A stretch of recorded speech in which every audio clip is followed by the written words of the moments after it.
Hello and welcome back. Matt from Gallant Way here, and today we are looking at our principles of growth, how we look at the different levers that can improve revenue and profitability for a commerce brand.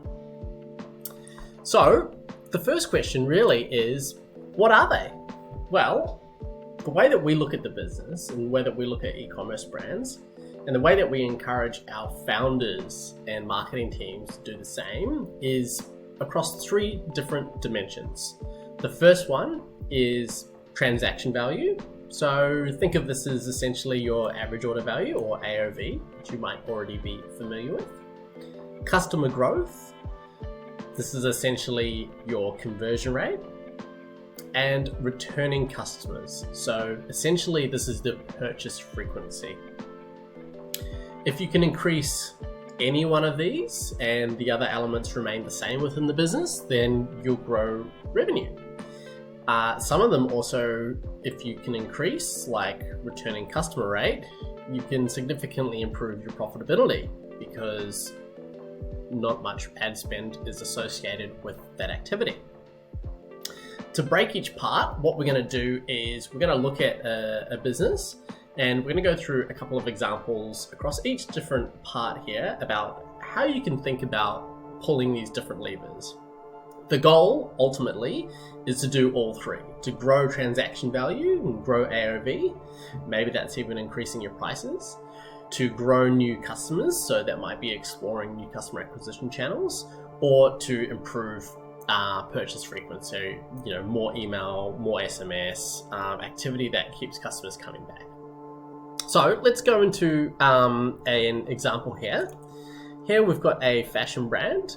We're looking at a returning customer rate of 23.42%, an average order value of 162.23, and a conversion rate of 0.77%.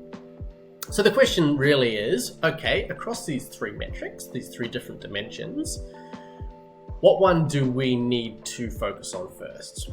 At Gallant Way, we have a bit of an informational advantage. We see businesses all the time, so we can very easily see which part of this puzzle we need to improve in order to get the best outcome. And it's different for different industries, but generally speaking, for a direct-to-consumer non-consumption based business, so if you're not a subscription brand, for example, we want to see a conversion rate of 2% plus.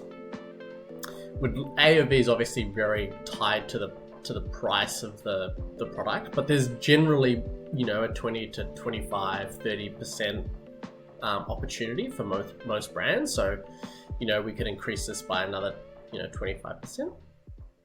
And then returning customer rates, again, this type of business would expect something around 30 to 35%.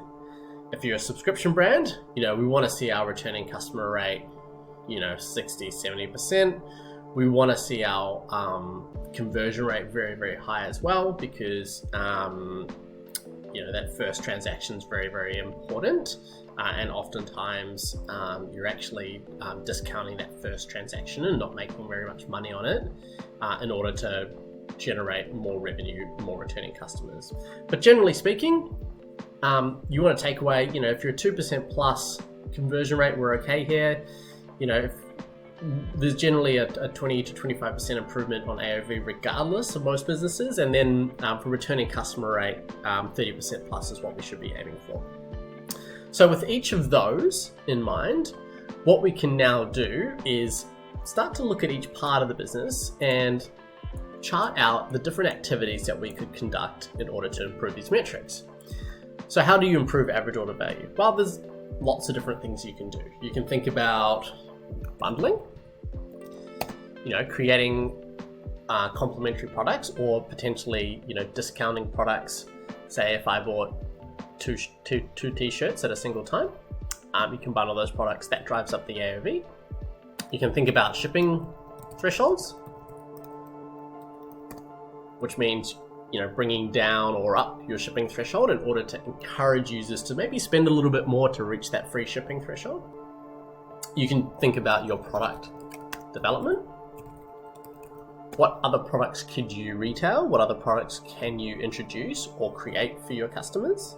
They don't always need to be developed by yourselves. We see brands that, even though they have their own private label product, they might be retailing another product where they can drive up AOV, make a little bit more margin, and drop ship that product. There's lots of different things here. Price. Don't forget about price. We always recommend you experiment with price. If stock's running out, it's a great time, and there's lots of demand, it's a great time to think about experimenting with price. Cross sells, similar to bundling. That's kind of 5 different things that you can think about today about how to improve average order value. Jumping onto conversion rate, you've got your homepage experience, product page experience. We see things like reviews are very closely correlated to trust. The more reviews and the more quality reviews you have on your store, on your products, the more consumers have a reason to trust the brand, especially if it's their first time experiencing the store. And therefore we see trust correlated very closely with conversion rate. So the more consumers trust your brand, the more likely they are to convert. We can think about our channels. So can we get more out of Google? Can we get more out of TikTok? Can we double our conversion rate? Can we focus our ad spend more efficiently and effectively to drive up conversion rate? Can we think about promos? What are the right promos? When are the right promos? Are we looking at gift with purchase? Are we looking at free product? Are we looking at sampling? There's lots of different things you can do there. And moving on to returning customer rate, well, what are the things that we can do here? We can look at our kind of email campaign strategy. Flows, are we really implementing all of the flows? Are we exploring SMS? Are we thinking about products that are consumable? Creating reasons to buy again. It's very difficult if your product if you've got a product that can only be sold once a year. So creating other reasons as a brand owner, as a founder or a team, to have a customer come back. It's not like, hopefully customers don't buy a fridge a month, but there might be other white goods in that kind of example, other kitchen appliances, other different kinds of products or services that you could provide. So once you've kind of gone through this exercise of looking at average order value, looking at conversion rate, looking at returning customer rate, and looking at those 3 metrics across your business and identifying the ones against the benchmarks that we've talked about, you should have a pretty good idea about where you need to focus your time and efforts in order to drive up lifetime value. Ultimately, we want to see all of this activity conducted at the same time. We want to be improving average order value and pricing, appreciating price point, improving our conversion rates, not just through ads, but on homepage experience, reviews, product, etc., all the way through to improving returning customers. That's how you grow lifetime value. And these are the 3 different growth levers that we like to try and pull and optimize in order to improve the performance for our clients' businesses.